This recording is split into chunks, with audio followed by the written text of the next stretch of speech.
கிறிஸ்து இயேசுவில் என் அன்புக்குரியவர்களே, நம் ஆண்டவராகிய இயேசு கிறிஸ்துவின் நாமத்திலே உங்களுக்கு எங்களுடைய அன்பின் வாழ்த்துக்கள்.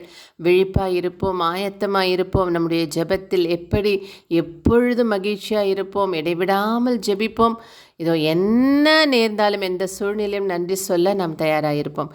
இப்படிப்பட்டது தான் கடவுளுடைய சித்தம். நாம் இப்படியாக இருப்பது தான் அவருடைய விருப்பம் என்று சொல்லி நாம் தியானித்தோம் கடந்த வாரங்களிலே. அதை தொடர்ந்து தான் தூய ஆவியின் செயல்பாட்டை தடுக்காதீர்கள். Quench not the spirit. உங்களுள் இருக்கிற ஆவியை அவிச்சு போட்டுறாதீங்க அப்படின்னு ஒரு எச்சரிக்கையை அந்த 3 வசனங்களுக்கு அப்புறம் பவுலடிகளாக நம்ம கொடுக்கின்றார். அப்போ எப்படி நம்முடைய தூய ஆவியை அவித்து போட்டு விடுவோம்? அப்படி தூய ஆவி அவிஞ்சு போயிடுச்சுன்னா நம்மளால் நிச்சயமாக எப்பொழுதும் மகிழ்ச்சியாக இருக்க முடியாது. என்ன நேர்ந்தால் நன்றி சொல்ல முடியாது, இடைவிடாமல் ஜெபிக்க முடியாது. அதனால தான் அந்த வசனத்தை தெளிவாக ஆண்டவர் கொடுக்கின்றார். அப்போ எது நமக்குள் இருக்கக்கூடிய அந்த ஆவியின் செயல்பாட்டை தடுக்கக்கூடியவைகள் என்பதை கடந்த எபிசோடில் பார்த்தோம். 3 காரியங்கள்: fear and doubt, disbelief and traditions, அதாவது பயம், சந்தேகம். அடுத்ததாக அவிசுவாசம். 3வது அதாவது ஒரு பாரம்பரியம் அல்லது உலகப்போக்கு என்று சொல்லலாம். இந்த வார்த்தைகளை நீங்கள் மனசில் அப்படியே போட்டு பாருங்கள். ஆக்சுவலாக நம்ம ஒரு நாள் வாழ்க்கையில் நம்மை மிகவுமாய் ஆளுகை செய்யக்கூடிய காரியங்கள் இவை தான்.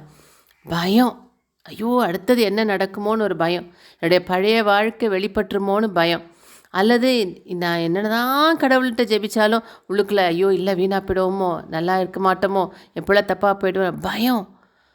ஏன் பயம் அப்படின்னா, எப்போவும் நமக்குள்ளே ஒரு சந்தேகம் உள்ளே ஓடிக்கிட்டே தான் இருக்கும்.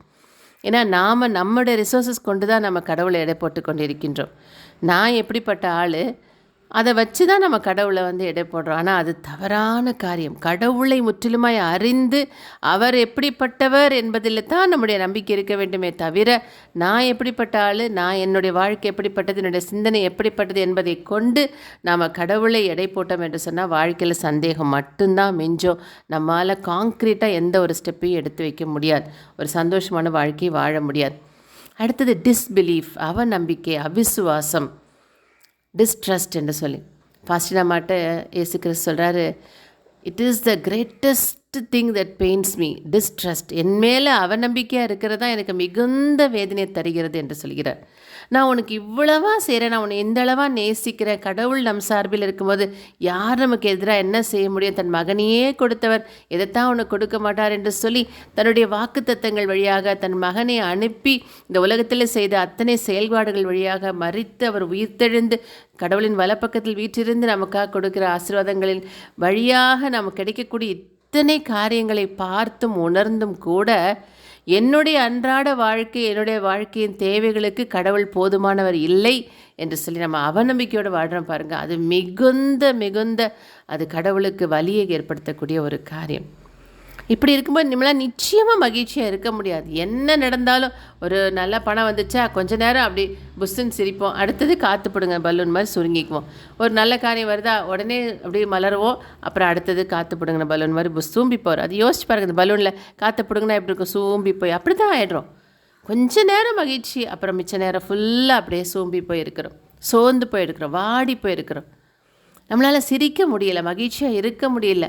கடவுள்கிட்ட வாயை திறந்து நன்றி சொல்ல முடியல. ஸ்தோத்திரம் 1000 ஸ்தோத்திர பலி சொல்லுவான். ஆனால் என்னென்னா, ஏற்கனவே அந்த புஸ்தகத்தில் போட்டிருக்கிற காரியங்களுக்காக ஸ்தோத்திரம் பண்ணுவேன் தவிர என்னுடைய வாழ்க்கையில் நடந்த துக்கம், வேதனை, இழப்பு, நான் தோல்வி, இதுக்காக இன்றைக்காக நம்ம நன்றி சொல்லியிருக்கோமா? நன்றி சொல்ல முடியுதா? கடலை கடந்து செய்வீர் நடந்தீர், அதுக்காக நன்றி ஸ்தோத்திரம் சொல்லுவோம். ஆனால் என் வாழ்க்கையில் நான் எங்கள் அப்பாவை இழந்தனே, நன்றி ஆண்டவரே. எக்ஸாமில் தோற்று போயிட்டேன், நன்றி ஆண்டவரே. எனக்கு கால் ஊனமாக போச்சு, நன்றி ஆண்டவரே. ஏன்னா நமக்கு தெரியாது, இதெல்லாம் கடவுள் கொடுக்கலாம். ஆனால் இதன் வழியாக நம்மை அவர் தன் சாயலாக உருவாக்கி கொண்டிருக்கின்றார். அதனால் நன்றி சொல்ல வைக்கிறார். உன்னுடைய எப்பேற்பட்ட மோசமான சூழ்நிலை கூட அவர் நன்மையாய் மாற்ற முடியும். இந்த துக்கத்தை சந்தோஷமாய் மாற்ற அவர் வல்லவர் என்பதனால அவர் மீது நம்பிக்கையாக இருக்க சொல்கிறார், ஜெபிக்க சொல்கிறார். ஆனால் நம்ம இந்த உலகத்தை பார்த்து, உலக பாரம்பரியங்களை பார்த்து, முன்சார்பு எண்ணங்கள் முதல்ல நடந்தது, அவங்க வாழ்க்கையில் நடந்தது, இவங்க வாழ்க்கை நடந்ததை பார்த்து பயம், சந்தேகம், அவநம்பிக்கையே நம்ம வாழ்க்கையாக போனதுனால நம்மளால் மகிழ்ச்சியாக இருக்க முடியல, நன்றி சொல்ல முடியல. அதனால தான் இப்படிப்பட்ட ஒரு குழப்பமான ஒரு பாத்திரமாக நம்ம இருக்கிறனால தான் தூய ஆவியின் செயல்பாட்டை தடுக்காதீர்கள், அவித்து போட்டுறாதீங்க. குவென்ச் நாட் த ஸ்பிரிட்டுங்கிறார். நமக்குள்ளே இருந்து அந்த ஆவி கொடுக்குது பாருங்கள், தூண்டுதல். அதை நம்பி, கடவுளை நம்பி நான் வாழ்வே நன்றி சொல்ல ஆரம்பித்தோம்னா வாழ்க்கை மாறும். God plus.